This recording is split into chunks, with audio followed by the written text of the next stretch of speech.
Welcome back to the Papa Shronos podcast. We got college football over the weekend. I guess we got some last weekend, just one game, but college football is fully back. Pretty much everybody played this last weekend, the big kickoff games as well, and we're just days away now from Chiefs-Ravens, and then on to Brazil on Friday's game with the Packers and Eagles, and into a full slate of an NFL weekend. Red Zone will be back on Sunday. It'll be glorious. So I'm excited. I'm sure you are too. The UFC, very quiet this last week. MMA in general, obviously with no event. Getting ready for the build-up to UFC Noche and the Sphere card. That's going to be exciting. O'Malley versus Merab coming up. Valentina versus Grasso as well. We'll probably get more into that next week. I did say I was going to try to get EDJ and Ray back on the podcast this week. They are not going to be back today, but hopefully at some point this week, either a follow-up episode, an extra podcast, maybe kind of preview and break down more so the Ravens-Chiefs game, will be available later in the week before the game, hopefully by Wednesday or Thursday. So we'll see how that goes and how that goes down. I think one more film review I'm going to have coming this week as well. If I do, it'll definitely be a Carson Steele. I'll probably wrap up kind of what we've been doing here in the preseason, more of player focused, and we'll jump back into more, fully team focused essentially with as soon as that film is available from the Ravens-Chiefs game. I'll be excited to break that down. Start on a new season. But first things first, let's talk a little bit of college football, as it's been a minute. It's been a minute since I really paid attention to college football, and I think this year is going to be the first year that I really pay attention to everything because I watched quite a bit of college football over the weekend. Pretty much all day Saturday, at least I was in and out of games. Thursday night, watched the Mizzou game, although I will say I did the Jaden Hicks film breakdown in the middle of that game. I looked down. I record this film breakdown. Takes me maybe 10 to 15 minutes. I think the video was a full 10 minutes or something like that. I look back up. Mizzou had just scored a touchdown when I started this, 7-0. I look back up, it's 21-0. Which, a pick six is what I ended up seeing. And then followed by another touchdown by Mizzou after stopping Murray State. Pretty rough go of it for Murray State there, but I mean, kind of what you expect. These first games usually almost a preseason game, essentially, for a lot of the bigger schools at least. Drew Pine got in, and he got to see some action. He threw the ball 11 times. But 51-0, Murray State was the victory for the Missouri Tigers. Brady Cook, 19 of 30, 218 yards, threw for a touchdown. Nate Noel, 11 carries for 48 yards and a touchdown. Kwan Lacey, 5 carries for 42 yards. Marcus Carroll, 6 for 35 and a touchdown. Brady Cook scored a touchdown with his legs, 4 carries for 22 yards for him. Tavoris Jones, 6 for 16. Luther Burden, 1 carry for 10 yards. Going into receiving, Mookie Cooper, 1 catch for 49 yards. Daniel Blood, 5 for 42. Marcus Johnson, 4 for 41. Luther Burden III had 3 catches, 39 yards, and a touchdown. Theo Weiss Jr., 3 catches for 30 yards. Marcus Carroll had a couple of catches for 19 yards. Nate Noel, 4 for 20. Josh Manning, 3 for 21. McKee Miller, 1 for 18. And that's Brett Norfleet had 1 for 4. The tight end, Tyler Stevens, also 2 for 17. Toriano Pride Jr. was the one that got the interception. And that pretty much wraps it up for the stat page for the Missouri Tigers. So pretty good showing against Murray State last week. That will lead to Buffalo next week, Saturday, September 7th at 4 p.m. Central Time. The Tigers will host the Buffalo Bulls. I wanted to say the Bills so bad. Buffalo Bulls will head to Columbia next Saturday, followed by Boston College, heading to Faurot Field to meet the Missouri Tigers.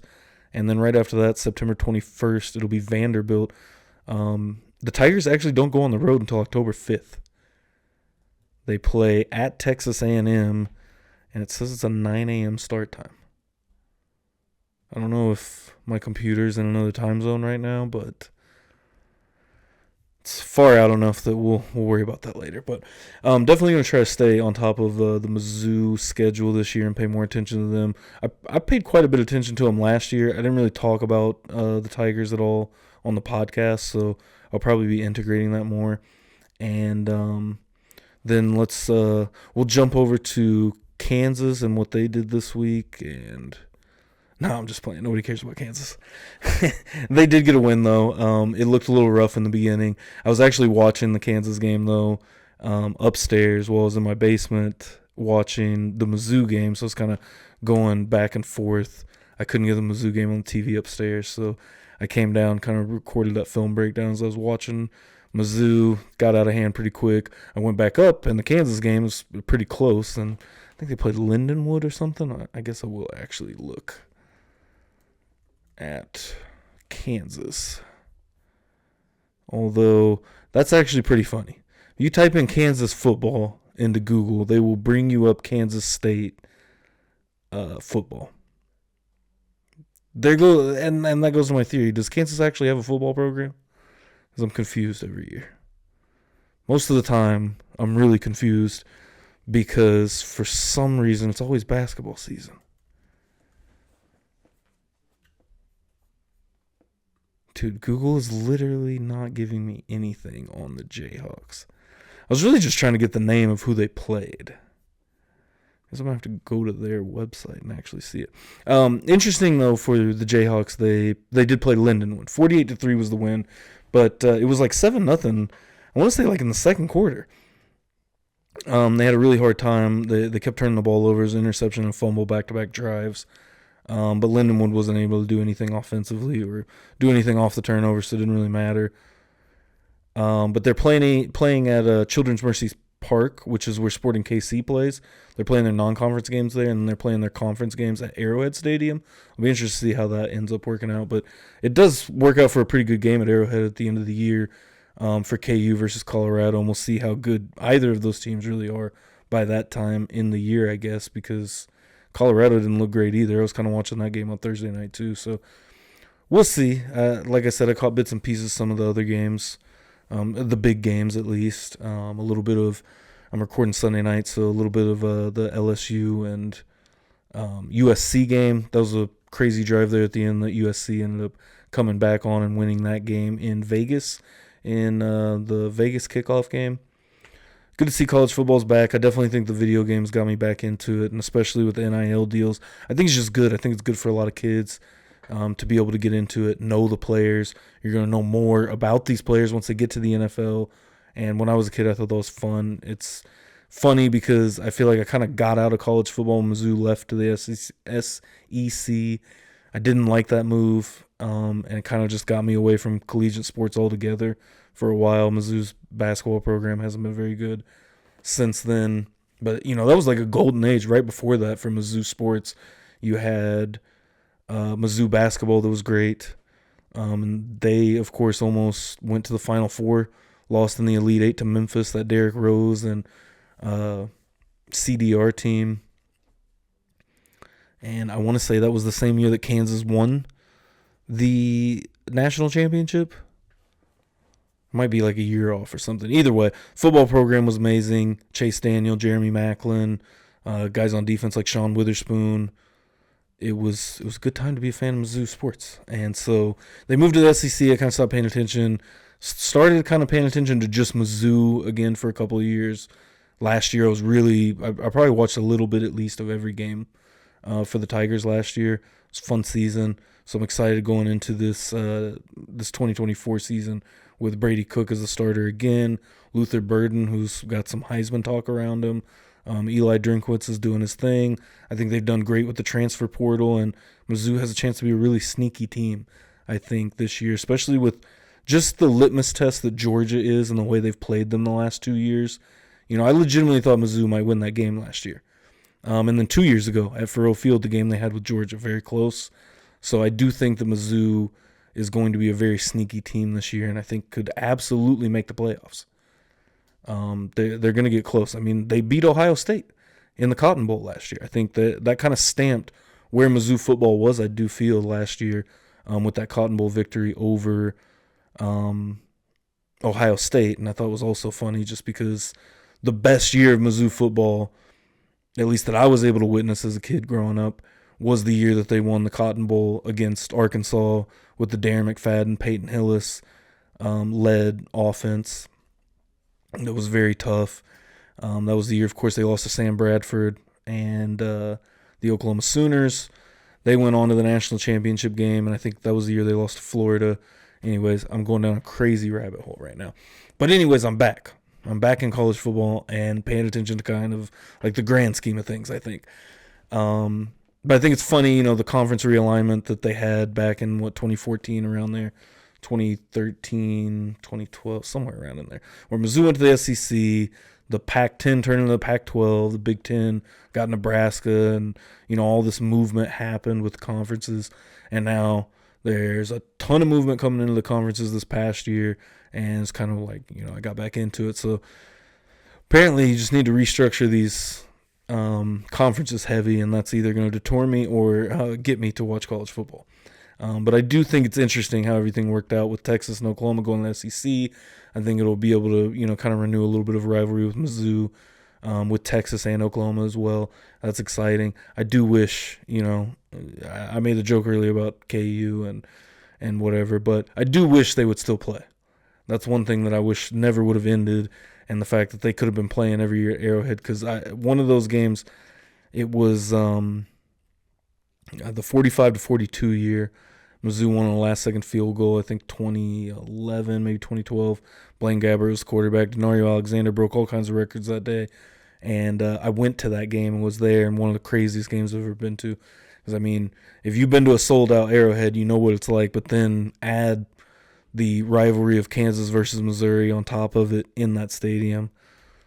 Amazing. It was absolutely crazy. So, excited for college football this year, so we'll be talking about Mizzou football a little bit here and there throughout the season, so kind of intertwine that as well with everything else going on here. But excited for football season. We are all the way back. But anyway, so other than that, we'll have the Chiefs' top 5 storylines in this podcast as well that I'm going to get into here in just a minute.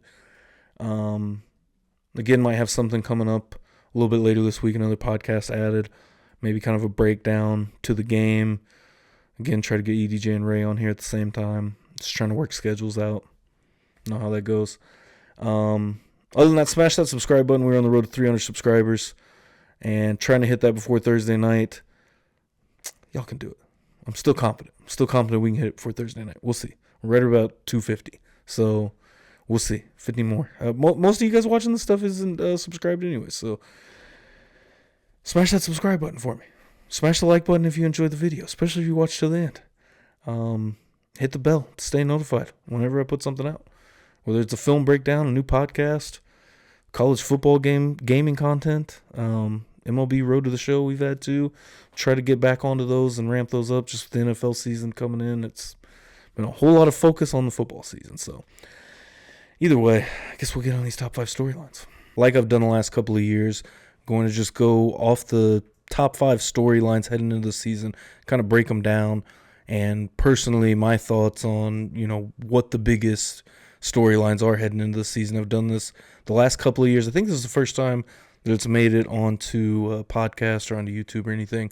I just wrote over on Substack the last couple of years. I think this piece kind of deterred away from Substack a little bit and kind of just went mainly YouTube heavy. And of course you get the podcast on Spotify, Apple Podcasts, wherever you get your podcast needs. But jumping straight into this list, I'm going to go with number 5, just Travis Kelce, essentially. Of course, going into last year, he had the hyperextended knee coming in and was his worst year by far since 2015, which was his second official season. His rookie year was 2013, cut short by an injury. I don't think that he played at all. It says on Pro Football Reference that he got into one game. I don't think that's true, though. Maybe on special teams. Not 100% sure. But I do know his full rookie season was 2014. And then 2015, Both of those years, 862 yards, 875 and 15. And then, of course, was that long streak of 1,000 yards that he just missed by 16 yards last year. So Kelce started and played in 15 games last year. His targets were down. His targets were the lowest they've been since 2016, with 117 targets in 16. Had 121 last year. 2017 was 122, but right around the 130 to 150 range, about 135 to 150 range, as there was 152 targets in 2022. So the last couple of years, obviously, Kelce has been asked to play a bigger role in the offense and with the pass catching duties. And I think this year that changes a little bit. I think that he is able to kind of taper off a little bit more. And I don't have the snap counts pulled up here, I don't think. But I think, trying to limit Kelce's time on the field is smart. I think that's the reason they went out and drafted Wiley. Noah Gray has been a solid tight end, too, for years now here in Kansas City. So I think it'll just be interesting to see kind of where he's at this year. A lot of people where I've seen, kind of say that they felt like he fell off a little bit. And I don't think that's the case with Kelce. I don't think he really fell off because, again, he was 16 yards from 1,000 yards just a year ago, where he did miss 2 games. Of course, the last game of the season, Week 18, didn't play against the Chargers, which I think a lot of us thought that he was going to end up playing trying to get that 1,000 yards. Once again, he was like 16 yards away. So maybe 1-2 catches in that Chargers game. Nonetheless, he thought it was better for the team if he just went ahead and sat out the entire game, which he ended up doing. And I think it was the right call. I mean, Super Bowls are more important than any, one statistic, although, again, being 16 yards away, it's kind of tough to lose that streak after that. But my kind of thought is just, one, what is Kelce's role in this offense in 2024? Is it as big of a role as he's played?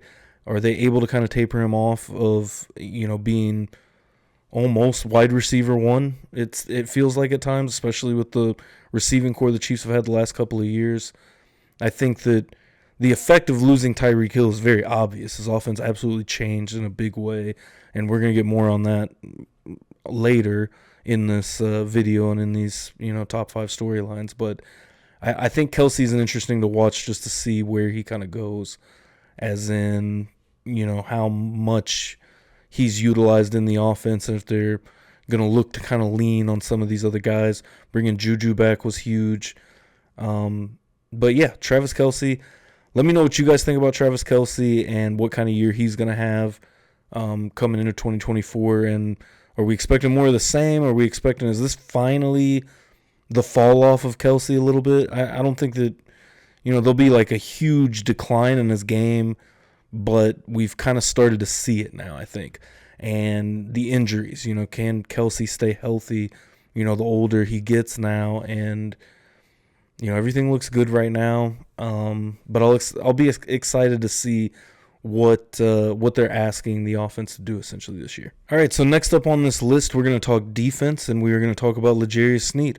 The departure of L'Jarius Sneed, I think, is a fairly big deal. I think we all, Chiefs fans and even the media alike, I think, has kind of painted a picture of it's going to be okay, and I think it will be. I mean, you obviously have Trent McDuffie, who I think is kind of held in higher regard than L'Jarius Sneed. And personally, if you ask me, L'Jarius Sneed absolutely the best corner in the league last year. Whether he, continues that in Tennessee, we'll see. But I am excited to see him play out there in Tennessee and see what he can continue to bring to the table. Got absolutely paid. That's what he was looking for. And, his recent interview on The Pivot, he talked about wanting to stay in Kansas City. And, I think a lot of players do, but at the same time, that money. I think even in the Tyreek Hill situation, I mean, the money was so great in Miami and not what Kansas City was going to give him.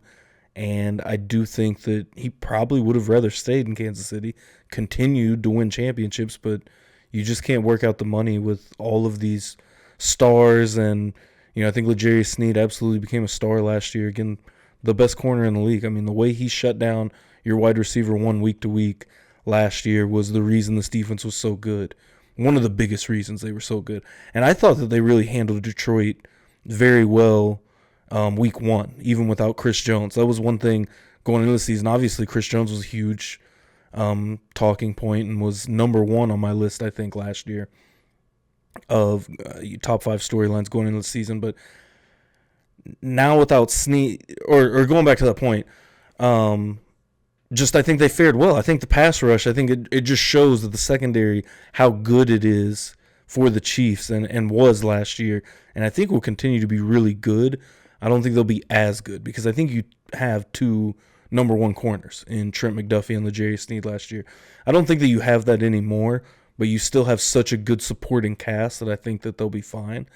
Looking at this final roster right here, now without Snead, Trent McDuffie, you have Jalen Watson, Joshua Williams at corner, and then Chris Roland Wallace also, the corner. The rookie corner looks like he's going to be on the roster day 1. Looking at the Chiefs official website right now. I kind of looked through just to make sure that they updated everything. It looks like they did, so I'm pretty confident that this is what we're going in night 1 Thursday night with. Of course, Chamari Connors kind of can play all over. He can play corner. He can play safety. Jaden Hicks, the new safety for the Kansas City Chiefs, rookie as well, which if you haven't seen my film review yet and breakdown of his game, go check that out because, if you don't know, you should know that Jaden Hicks has become quite popular amongst Chiefs fan and Chiefs media alike in the preseason this year. And even Tyrann Mathieu, he said to Veach, it was reported that, that kid's going to be a star. That kid's a stud, I think was his exact comment. But you have Brian Cook coming back off the injury, Najee Johnson, and Justin Reed. And I haven't been 100% updated with Justin Reed. I do believe his camp injury was just kind of a day-to-day thing, and they've been working him in real light to get ready for the season. So I do expect him to play week 1. I haven't heard anything other than that. And I guess we should get the injury report coming up pretty quick. It's week 1. It's crazy. It's week 1. It's here. So number 4, how's this defense going to be? And with the departure of L'Jarius Sneed, me personally, I think the defense will be fine. They may not be as good as they were last year. I think they'll be better down the stretch, but all in all, start to finish, I don't think the defense will be as good as they were last year. And I think that also goes big in part to the pass rush. How good is the pass rush going to be?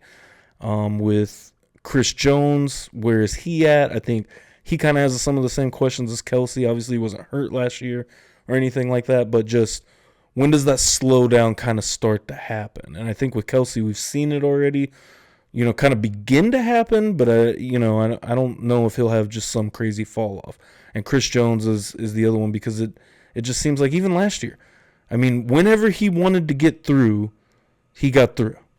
He played amazing, especially down the stretch in the playoffs, heading into the Super Bowl. In the Super Bowl, he was absolutely dominating, it seemed like, all night. It seemed like every other time you're seeing him, start to break through. And, I know the big thing is, the Chiefs got away with a ton of holds, but I think so do the 49ers. They got away with a lot of holds on 95 in that Super Bowl, and I think it's fine because that's how they called the game start to finish. I mean, there really wasn't any big holding calls in that game that affected the game too much. So that's my 2 cents on that. I'm not going to dive into that rabbit hole at this moment. But, yeah, the defense. Let me know in the comments below what you think about the Chiefs' defense heading into 2024.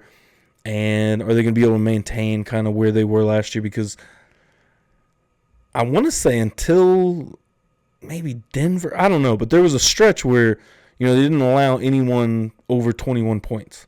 That was kind of the start and the benchmark against Detroit, which, again, you could also argue that they didn't really give up those 7 points that Kadarius Toney had the ball slip off his hands, and it was a pick 6, so only gave up 14 points in that game. But as a defense, but that was kind of like the benchmark all year was about 21. And again, Snead shut down your number 1 just about every week.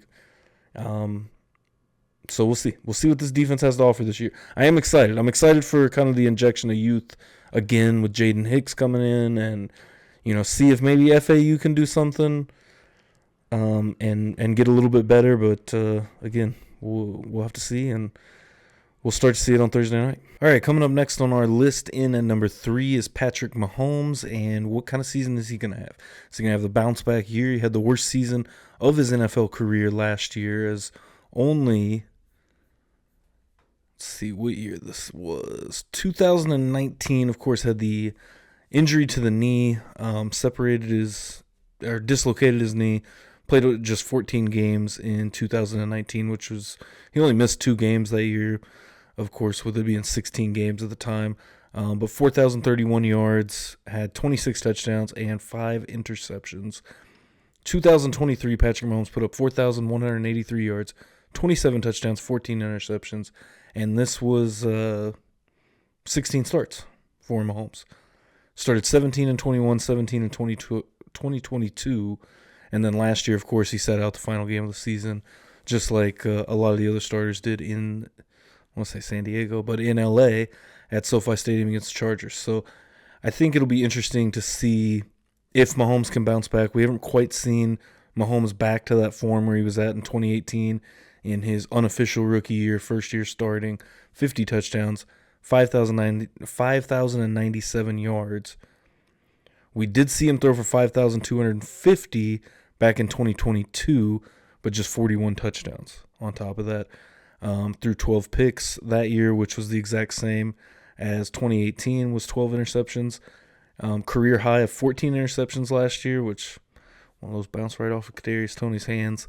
But I'm interested to see how Mahomes approaches this year, because the last 2 years he's really kind of had to rely more on checkdowns and shorter routes, to whereas when he was coming into the year it was run and gun. The Chiefs are going up and down the field, throwing these bombs. Sammy Watkins, Tyreek Hill, had Kelsey in the middle of all of it, and really just some role players that could really get in there when needed. And it felt like in 2022 there was more of a safety net. I think the Kelsey injury really hampered the offense throughout the year in, some sort of sense. And going back to 2022, you had Juju Smith-Schuster. You didn't have Rashee Rice, but you did have Juju. Trying to think of who else was in that receiving core. Byron Pringle was there, and he was solid at times. Everyone kind of stepped up when they needed to. I mean, even Marcus Kemp stepped up in the AFC Championship game against the Bengals.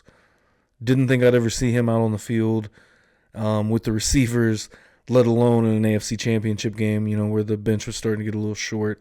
Last year just felt like there was a lack of depth. There was a lack of talent. Everything shined through.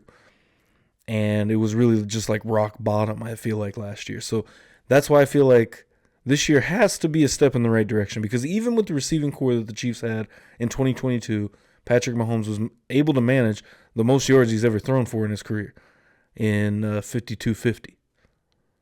41 touchdowns. It was 9 short of his career high, but, still 41. I mean, it's a solid year, going above 40 touchdowns.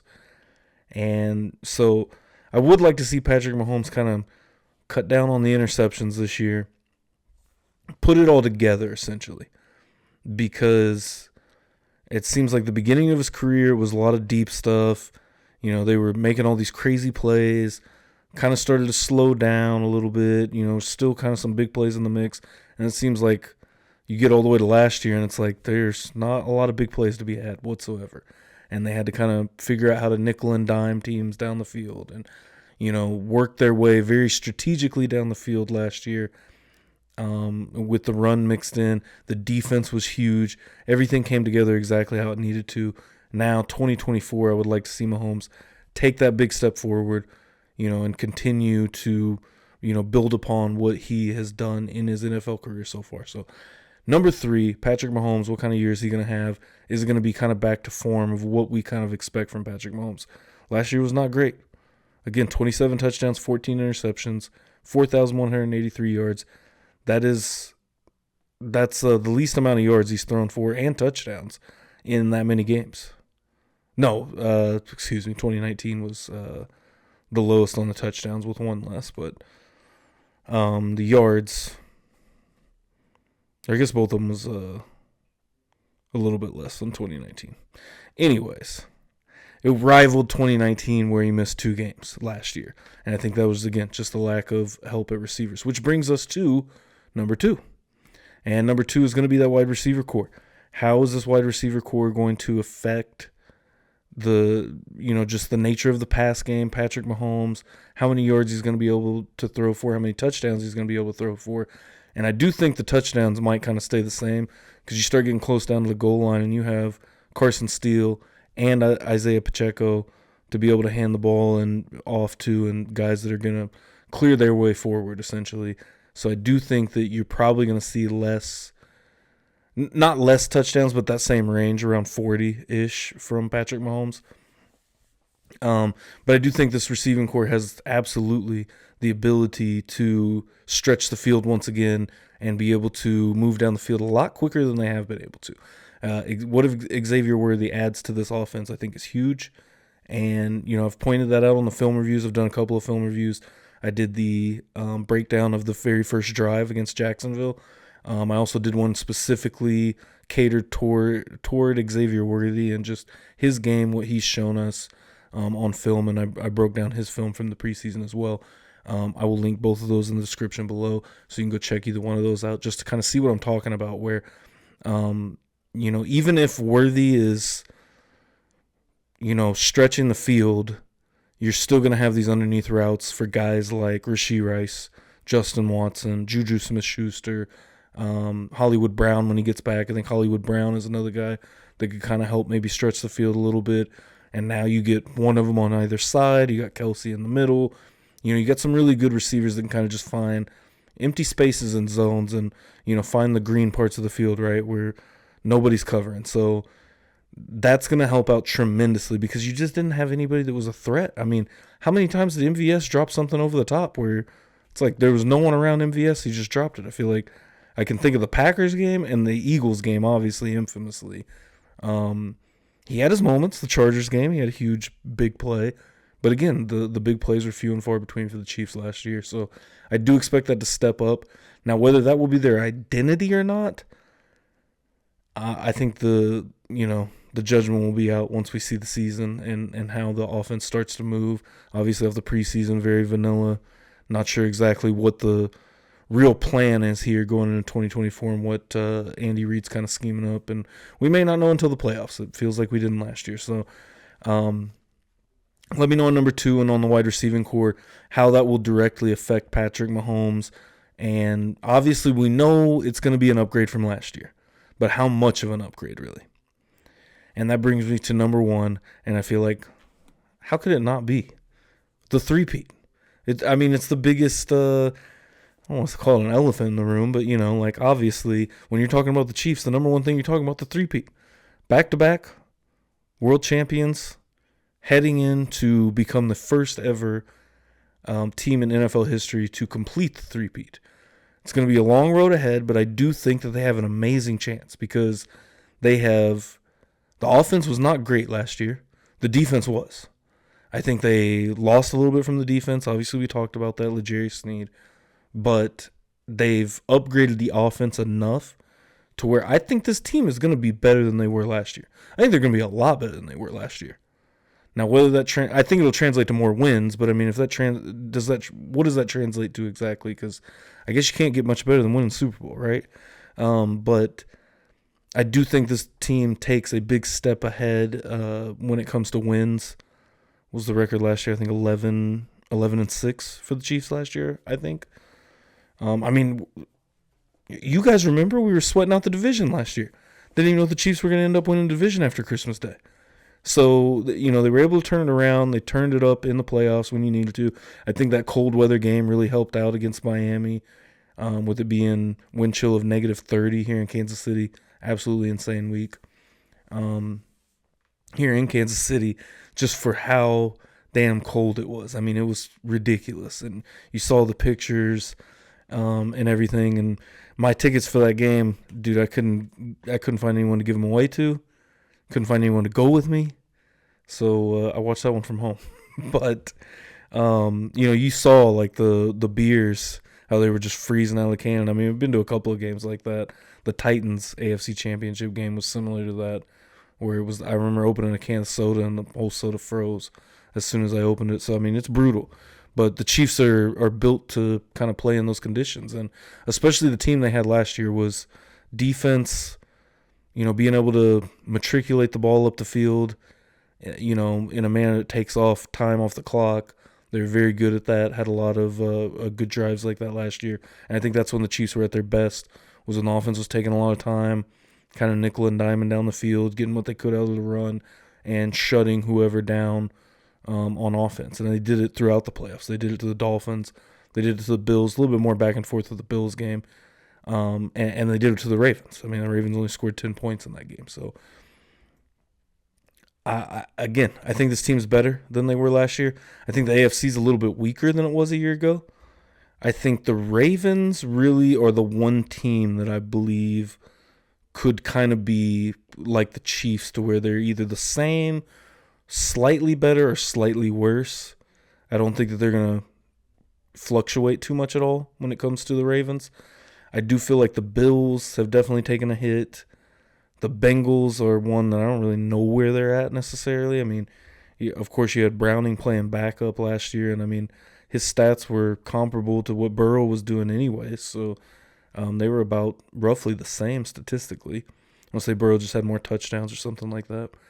Some more passing yards maybe. I can't remember exactly. But I know Browning was like right there around in the same statistical category. AFC-wise, I do think that, the AFC I think is tougher than the NFC. I think the NFC, I mean, you got the 49ers are about the exact same team as they were a year ago.